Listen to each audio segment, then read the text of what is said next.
Bueno, vamos a dar inicio al un debate que los pedagogos hoy ponen en escena en el campo, ¿sí? Tenemos a Romina, a Juliana, a Gabriela y a Brisa, ¿sí? Ellas han leído a los pedagogos en términos de problemáticas y propuestas, ¿sí? Y bueno, van a debatir en relación a eso, ¿sí? Bueno, las escuchamos, chicas.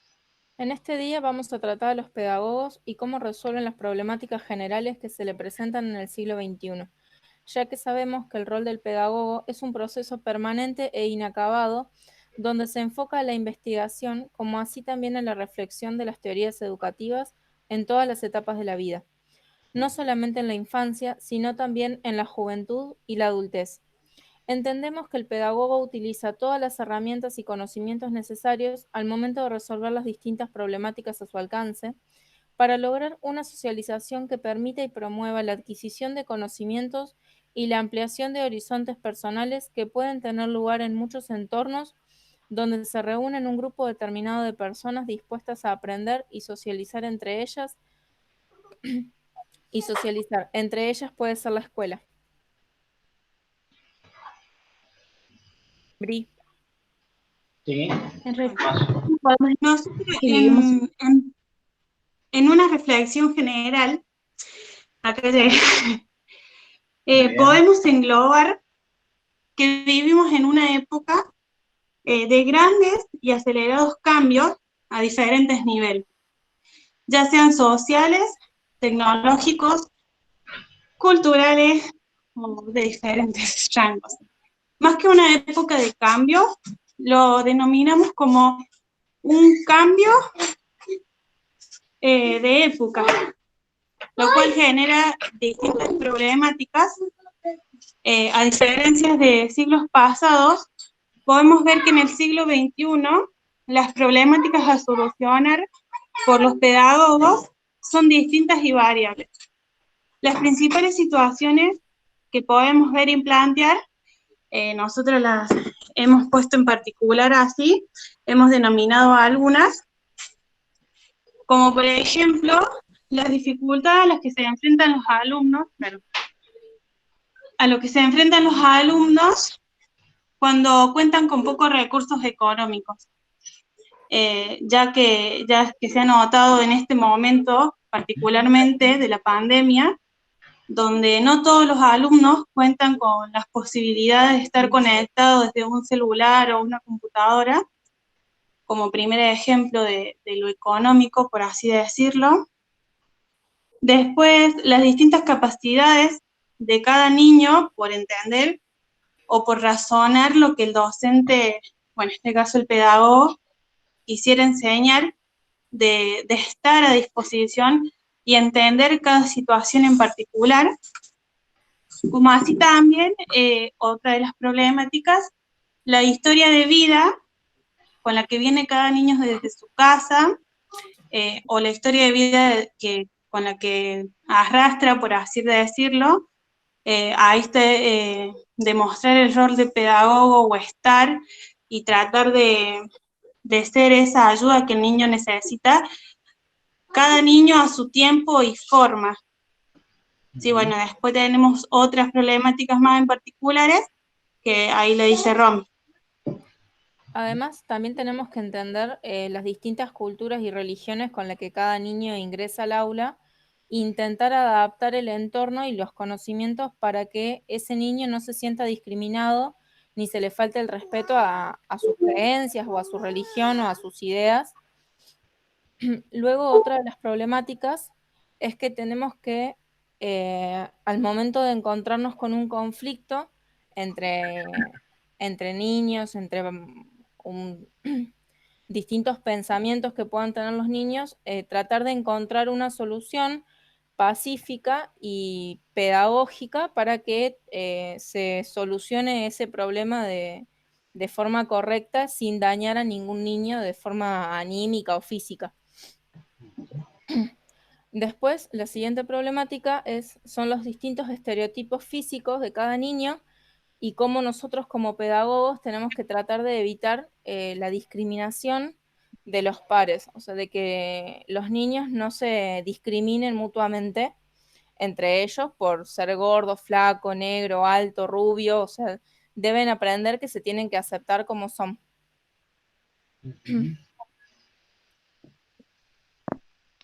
Luego va a seguir Gaby. Bueno, nosotros vamos con la propuesta. Debido a todo lo que está pasando, que hay muchos chicos que se encuentran sin poder tener acceso a clases, porque es una gran problemática, creemos y consideramos que lo ideal sería que lo que es el sistema tecnológico sea obligatorio en todas las instituciones. Pongo de ejemplo el colegio donde trabajo, los chicos no cuentan con el uso de computadoras y eso es una problemática porque, o sea, la propuesta sería que toda la escuela puedan contar con el uso de computadora y que más allá de que los docentes cuentan y tienen conocimiento del uso de ellas, a veces no se puede aplicar en los niños porque la escuela misma no le permite por no tener los recursos. Entonces la propuesta sería apuntar a eso, a que se pueda en toda la escuela enseñar esto, porque no sirve, por ejemplo, hacer sobre todo si no se le puede brindar al alumno. Propuesta que consideramos que estaría bueno, porque con todo esto que pasa con sería más fácil para el tema de las clases virtuales y todo lo que pasa en la educación. No sé, Bri, si querés agregar algo. ¿Lisa? Sí, creemos que esta pandemia, bueno, básicamente lo dijiste todo vos, pero creemos que los docentes, no todos los docentes cuentan también con la capacidad de haber recibido cursos o han tenido una capacitación en torno de usar herramientas tecnológicas y las que tienen, las que sí lo han hecho, hay casos que no los pueden utilizar porque el Estado no brinda las herramientas tecnológicas a los colegios. Creo que uno de los ejemplos que puede ser el de Conectar Igualdad, que lanzó las computadoras. Ese programa para mí falló en algunos puntos, que mandó computadoras a lugares que no había internet. En el caso de mi colegio, nunca lo utilizamos. Yo lo recibí con mi tercer año, nunca lo utilizamos porque no los capacitados para usarlos, para brindarnos esa herramienta, y tampoco teníamos la conectividad, no teníamos Wi-Fi para utilizar esas computadoras. No sé si sigue algunas de las chicas. ¿Alguien más quiere aportar algo? Ahí importante tomar lo que Tonucci, no sé si alguna profundizó en Tonucci, en relación a las demandas que realizan los niños y de su investigación. ¿Alguien? Sí. Sí, te escucho. Sí, fue el autor que me tocó a mí. Sí. Él habla respondieron 3 preguntas los chicos, y le faltaban sus amigos, que decían. Los otros eran que estaban contentos de estar en su casa porque pasaban más tiempo con los padres, y la otra era que estaban hartos de tener tareas por computadora y pasar mucho tiempo frente de la computadora, y que faltaban el contacto con sus compañeros. Claro, sí. Es por lo que planteas las respuestas que más se escucharon de los niños.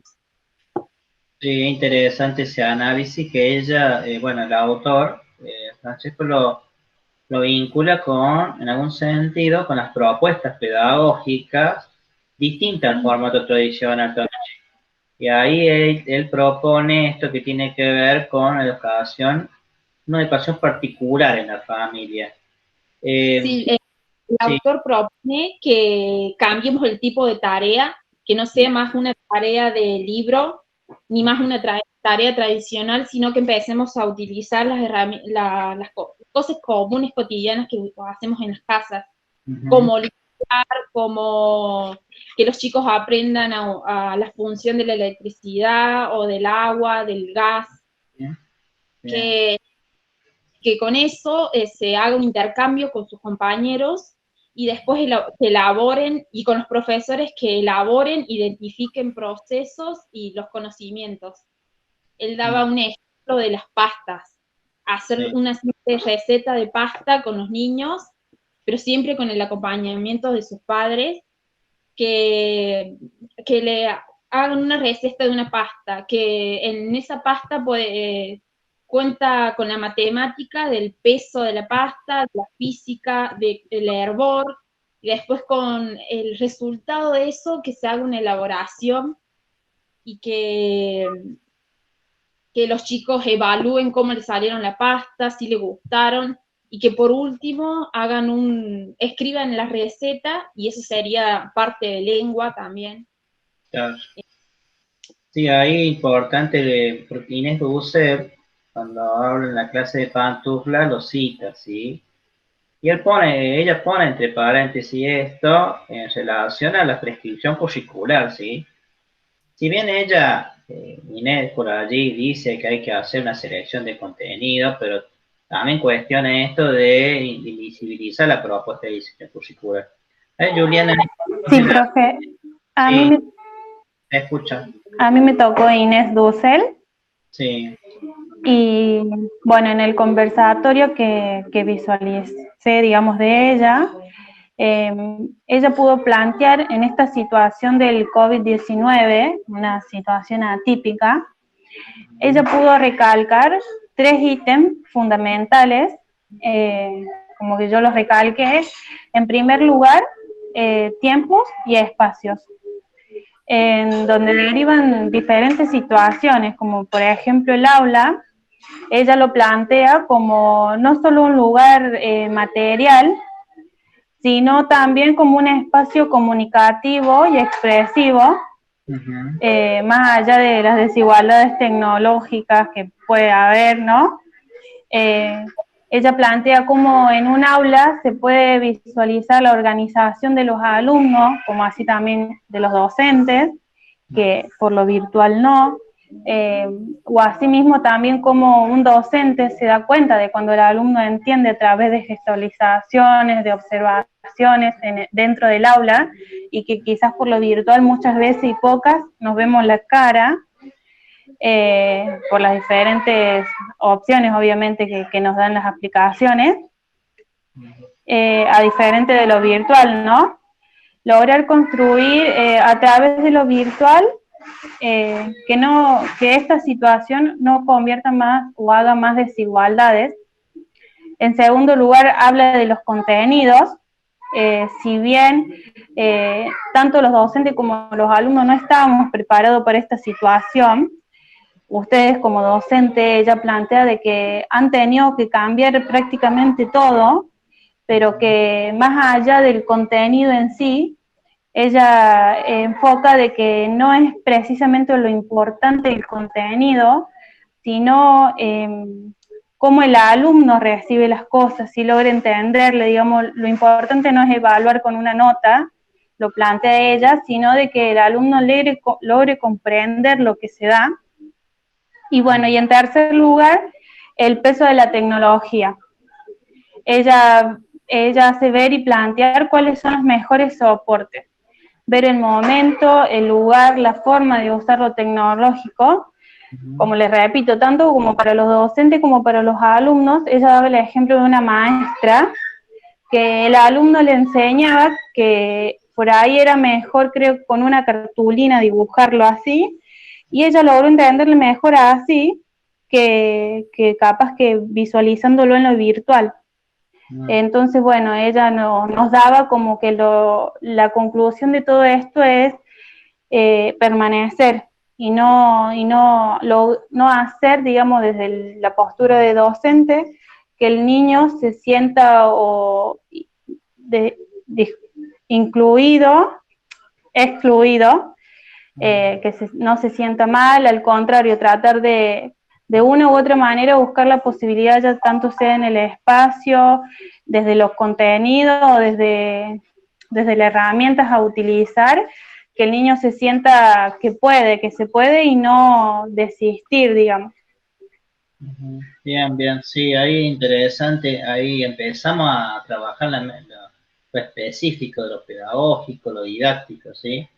Y María Nasif nos habla de qué pasa después de la pandemia o una mirada más global. ¿Qué pasa después de la pandemia? ¿Qué pasará, Romina, después de la pandemia? ¿Qué líneas da? Sí, o sea, a mí me tocó el punto de vista de la antropóloga y representante de la UNESCO, Claudia Uribe, que también plantea que cómo era la educación antes y cómo es actual y cómo va a ser a posterior en la pandemia. Y ella misma dice, o sea, hay mucho, sobre todo en América Latina, hay mucha incertidumbre, dado que no hay un nivel económico que permita un volver rápido a clases, ya que para volver a clases se necesita poder ampliar los edificios, poder tener mejor sistema de saneamiento. Hoy en día hay muchas escuelas, tanto en Argentina como en América Latina, que no tienen ni siquiera una conexión de agua potable. Entonces eso dificulta el regreso a clases para poder cumplir con todas las medidas necesarias para evitar el contagio masivo, que es lo que se está tratando de buscar, ¿verdad? Sí. Esto, o sea, le crea un problema al gobierno que no se veían, ya que, o sea, va a conllevar gastos, va a generar costos que no estaban planificados en la educación, que seguramente estaban destinados para otra cosa, y no hay una solución.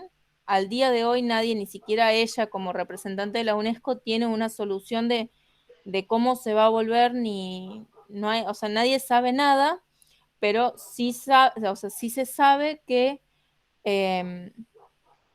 gracias a toda esta pandemia y a todo esto, hay mucha desinformación de parte, o sea, porque los niños no pueden acceder a la conectividad o a los distintos recursos que se necesitan.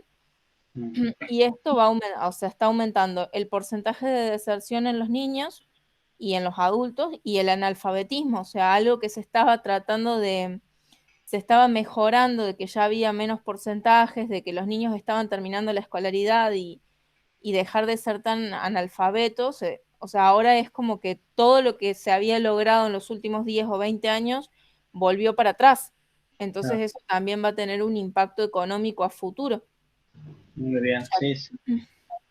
Bueno, para finalizar, Kessler también plantea esto, ¿sí? De desigualdad y todas las políticas que por allí están diciendo. ¿Qué otra nota podemos agregar de Gabriel Kessler? Así para cerramos el tema, Gabriela, de lo que viene diciendo Romina. Está ahí. Está. Decirle que tiene el audio. Se te pone el audio, porque se tiene el audio bajo. Ahí está, perfecto. Sí, perdón, profe, no me había dado cuenta. No, sí. Bueno, él dice que las desigualdades siempre estuvieron, pero ahora con la pandemia es como que se ven más. Hay muchas desigualdades en los que tienen espacio y los que no, por ejemplo, los que tienen acceso a la salud y los que no. Sobre todo apunta a que tienen, hay mucha desigualdad en el espacio, digamos, que la gente tiene, si tiene un espacio para vivir o no, eso afecta mucho. Desigualdad en el tema del estudio, los chicos que no pueden conectarse se ven más afectados que los que tienen o sea, los chicos que tienen bajos recursos se ven más afectados que los que sí pueden tener acceso. Básicamente es todo todo viene por el tema de quién tiene recursos y quiénes no, quiénes cuentan con un sueldo, quiénes no, quiénes pueden contar con sus ahorros para pasar esta pandemia. En ese sentido, ahí se ve mucho la desigualdad. Él dice que siempre estuvo la desigualdad, pero ahora se ve más a la luz, digamos. Sí, bueno, ahí interesante que nosotros hagamos también un análisis como estudiantes, cómo estas problemáticas siempre estuvieron y ahora reflotan. Siempre hubo desigualdad, siempre hubo distintas condiciones, algunos con mejores condiciones y otros con distintas condiciones que no favorecen el aprendizaje.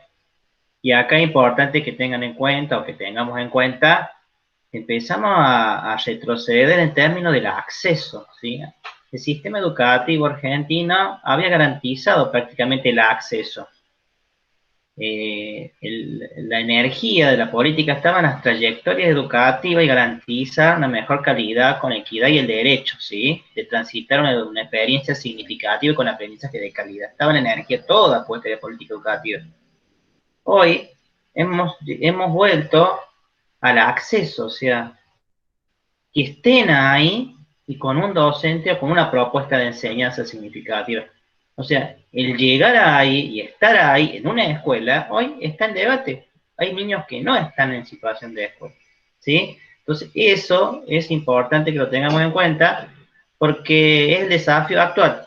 O sea, si en el siglo X, la ley 1420, en el Congreso Pedagógico, estamos luchando por el acceso, ¿sí? Hoy estamos luchando por el acceso también, mediado por la tecnología, mediado por otro formato digital. Entonces es importante esto, y bueno, interesante el análisis, interesante el debate Sí, profe.